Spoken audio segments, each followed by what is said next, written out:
Good morning class second. Translation में जैसा कि आप लोग जानते हो हम मिसलेनियस सेंटेंसेस कर रहे थे। मिसलेनियस सेंटेंसेस क्या होते हैं? मिसलेनियस सेंटेंसेस वो होते हैं जिसमें हम सारे टेंसेस और सारे टाइप के सेंटेंसेस को एक साथ ट्रांसलेट करते हैं। मिसलेनियस मतलब होता है मिक्स्ड। तो चलिए शुरू करते हैं। आपको पता है किसी भी सेंटेंस का जो एक नॉर्मल सेंटेंस होता है उसका स्ट्रक्चर क्या होता है? सब्जेक्ट, हेल्पिंग वर्ब, वर्ब और ऑब्जेक्ट। ये स्ट्रक्चर मैं आपको हर वीडियो में ज़रूर बताती हूँ। क्यों? ताकि आपको ये स्ट्रक्चर बाय हार्ट हो जाए। ठीक है ना। स्ट्रक्चर्स हमने दो तरीके के पढ़े हैं। एक है नॉर्मल सेंटेंस का स्ट्रक्चर और दूसरा है हमारा क्वेश्चन वर्ड वाले जो क्वेश्चंस होते हैं उनका स्ट्रक्चर। तो ये हमारा नॉर्मल सेंटेंस का स्ट्रक्चर है। सबसे पहले हम यूज़ करते हैं सब्जेक्ट, हेल्पिंग वर्ब, वर्ब और ऑब्जेक्ट। तो चलिए अब हम सेंटेंसेस को ट्रांसलेट करते हैं, लेकिन उससे पहले एक बात को ध्यान में रखिएगा। इंपरेटिव सेंटेंस जो होते हैं उसमें सब्जेक्ट और हेल्पिंग वर्ब नहीं होता। कोई भी सेंटेंस जो होता है इंपरेटिव का वो वर्ब से स्टार्ट होता है और it ends with an object. तो वर्ब और ऑब्जेक्ट होता है हमारा इंपरेटिव सेंटेंस का स्ट्रक्चर। और जो हमारे बाकी सेंटेंसेस होते हैं उनमें सब्जेक्ट, हेल्पिंग वर्ब और वर्ब ज़्यादातर में होती ही है। किसी किसी में ऑब्जेक्ट होता है, किसी में नहीं होता। ये हमारी मर्जी के ऊपर है कि सेंटेंस हमने कैसा कंस्ट्रक्ट किया हुआ है। Now we shall start. पेड़ों को मत काटो। क्या करना है? पेड़ों को मत काटो। मत का मतलब होता है नहीं। इसका मतलब ये है कि आज हम जो सेंटेंसेस करने जा रहे हैं they are negative sentences. yesterday we did positive sentences and today we will be doing negative sentences। तो पेड़ों को मत काटो। सबसे पहले आपको क्या पता करना है कि ये कौन से टाइप का या फिर कौन से टेंस का सेंटेंस है। इसके लिए हम देखते हैं वर्ब को। काटो, पेड़ों को मत काटो। काम क्या हो रहा है? काटने का। काटने वाला कौन है? इसमें काटने वाला कोई नहीं है, बल्कि यहाँ पर ऑर्डर दिया जा रहा है, कमांड दिया जा रहा है कि पेड़ों को मत काटो, वो हमारे लिए उपयोगी हैं। तो इसका मतलब क्या है कि this is an imperative sentence और it will start with a verb. मैंने अभी बताया था ना, इम्परेटिव सेंटेंसेस जो होते हैं they start with a verb. But ये है नेगेटिव सेंटेंस। ये क्या है? ये इम्परेटिव का नेगेटिव सेंटेंस है जो नेगेटिव में स्टार्ट होता है डू नॉट से। किससे स्टार्ट होता है? Do not. Do not. अब आएगी वर्ब। वर्ब कौन सी है? काटो, मतलब कि कट। डू नॉट कट, काटो मत। मत काटो की हो गई डू नॉट। किसको? पेड़ों को। Do not cut the trees. ठीक है। अब हम देखते हैं सेकंड सेंटेंस। वह ताजी सब्जियां नहीं खरीदता है। इसको हमें इस स्ट्रक्चर के अकॉर्डिंग ट्रांसलेट करना है, बट इस स्ट्रक्चर में एक अभी चीज रह गई है। वो क्या है? क्योंकि आज हम सेंटेंसेस जो ट्रांसलेट कर रहे हैं they are based on negativity, मतलब नेगेटिव सेंटेंसेस हैं। तो यहाँ पर हेल्पिंग वर्ब के बाद हमको यूज करना है not word. Subject, helping verb plus not, verb and object. ठीक है। वह ताजी सब्जियां नहीं खरीदता है। वह क्या काम नहीं करता है? ताजी सब्जियां नहीं खरीदता। जो उसको मिलता है वो उठाकर ले आता है। फाइन। तो इसमें काम कौन सा हो रहा है? खरीदने का। खरीदने वाला कौन है? वह। तो ये हमें मिल गया वर्ब और ये मिल गया हमको सब्जेक्ट। अब बात आती है कि हम ये कैसे पता चलेगा कि इसमें हेल्पिंग वर्ब कौन सा यूज करना है। उसके लिए मैंने आपको कल भी बताया था कि हमको वर्ब और हेल्पिंग वर्ब जो हिंदी में क्रिया और सहायक क्रिया है उसको एक साथ ट्रांसलेट करना है। खरीदता है। खरीदता है मतलब उसकी हैबिट है। खरीदता है कि मतलब क्या है? ये उसकी हैबिट है कि वो ताज़ी सब्जियां नहीं खरीदता, उसको जो मिलता है वह उठा लाता है। तो ये हो गया हमारा प्रेजेंट इंडेफिनिट का सेंटेंस। फाइन। और प्रेजेंट इंडेफिनिट टेंस में फर्स्ट ऑफ ऑल तो हेल्पिंग वर्ब नहीं होती। ठीक है। और वर्ब सब्जेक्ट के अकॉर्डिंग ES और S को लेता है। अगर सब्जेक्ट सिंगुलर है तो SES लेगा और अगर सब्जेक्ट प्लूरल है तो नहीं लेगा। तो वर्ब है इसमें खरीदना, मतलब कि बाय। खरीदने वाला है वह, मतलब सिंगुलर। तो हम लिख देते हैं ही और बाय। लेकिन सब्जेक्ट जैसा कि आपको बताया ये सिंगुलर है, तो सिंगुलर में बाय में आ जाएगा एस, ही बाइज, ठीक है। लेकिन ये क्या है, ये सेंटेंस हमारा ऐसे नहीं बनेगा। क्यों? क्योंकि ये हमारा है नेगेटिव सेंटेंस। कौन सा है? नेगेटिव सेंटेंस है जिसमें हेल्पिंग वर्ब होती है। क्या होती है? या तो डू होती है या फिर डज होती है। वो भी हम किसके अकॉर्डिंग लेते हैं? सब्जेक्ट के अकॉर्डिंग। तो सब्जेक्ट सिंगुलर है तो आएगी डज। सब्जेक्ट क्या है? सिंगुलर है, तो he does not, he does not, does not एक साथ आएगा, ही डज नॉट बाइज। अब जो ये वर्ब में हमने एस लगाया था इसको हम हटा देंगे, ही डज नॉट बाय। क्यों? क्योंकि यहाँ पर हेल्पिंग वर्ब आ गई, तो यहाँ पर से एस हम हटा देंगे, वर्ब की फर्स्ट फॉर्म यूज करेंगे। ही डज नॉट बाय क्या? ताजी सब्जियां, तो द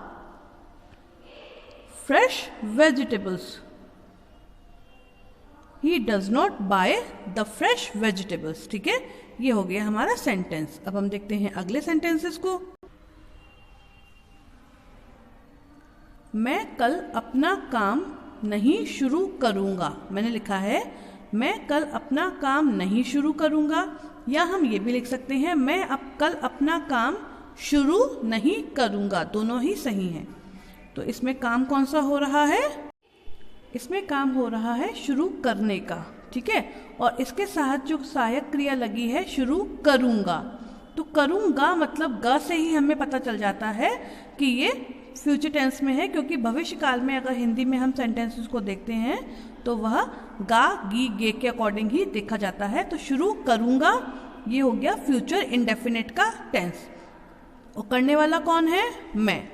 तो स्टार्टिंग कहाँ से करेंगे? आई से करेंगे, आई।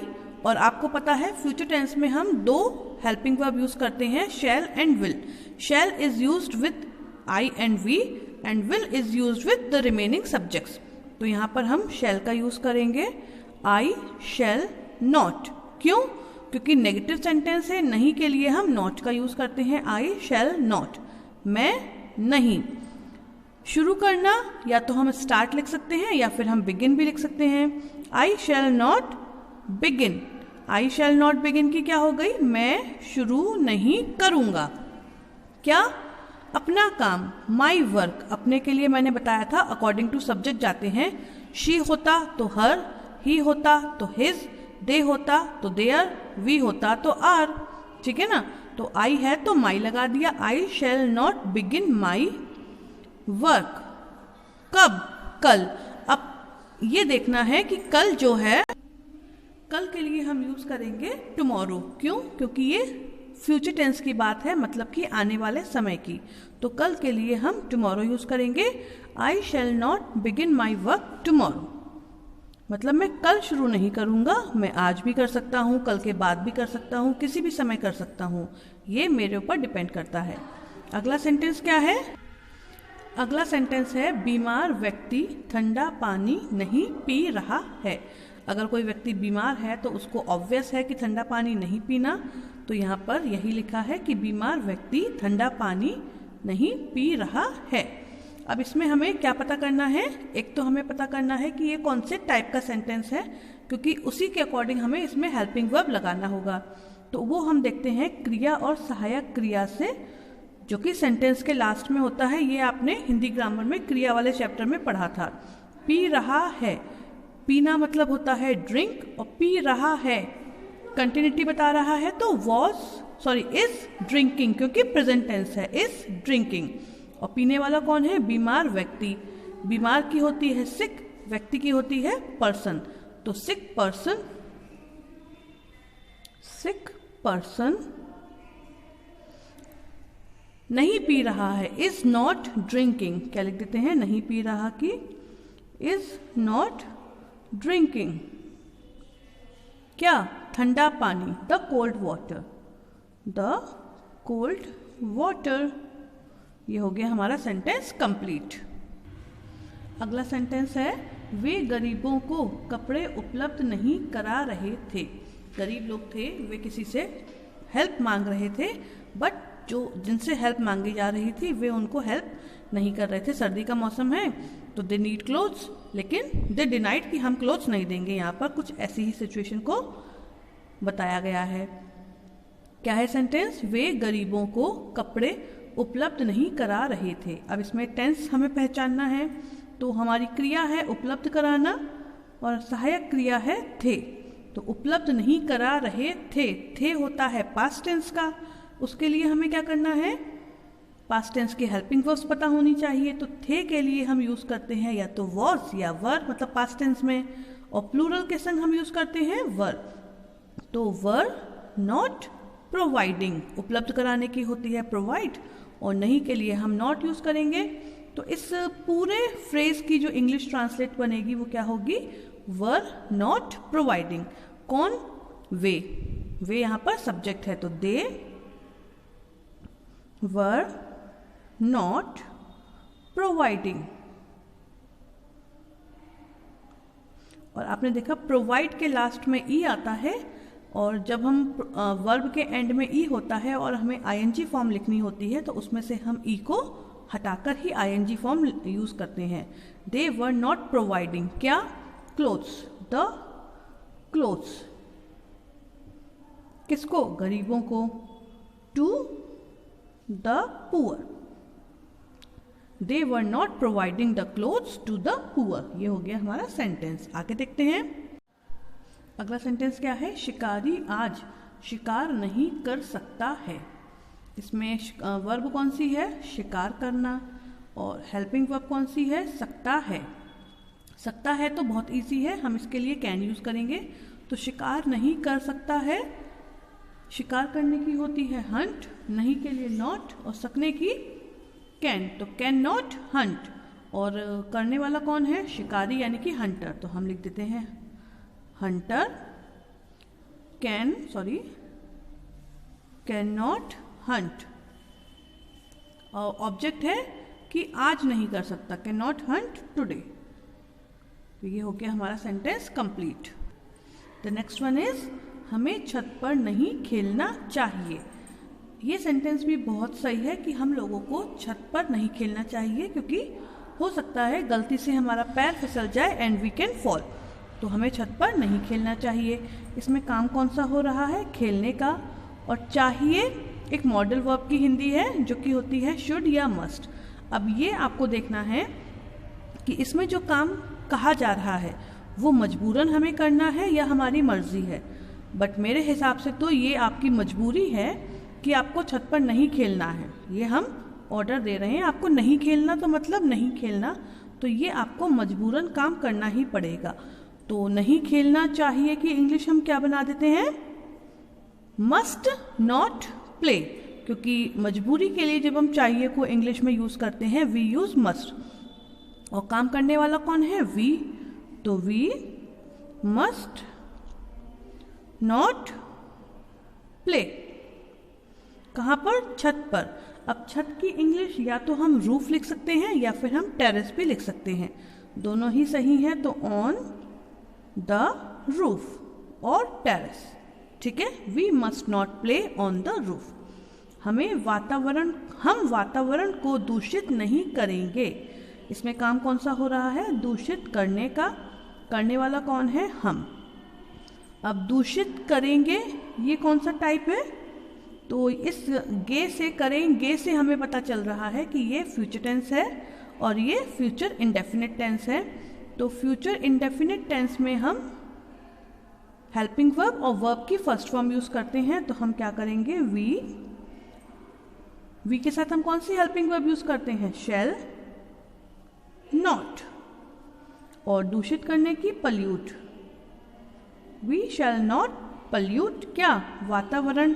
और वातावरण की इंग्लिश क्या होती है? बताइए। Atmosphere. We shall not pollute the atmosphere. We shall not pollute the atmosphere. Sentence complete. ठीक है, तो ये 8 सेंटेंसेस आपको अपने नोटबुक पर लिखने हैं। करना कैसे है? पहले आप हिंदी उतार लीजिए and translate the sentences on your own. Fine, that's all for today. Goodbye.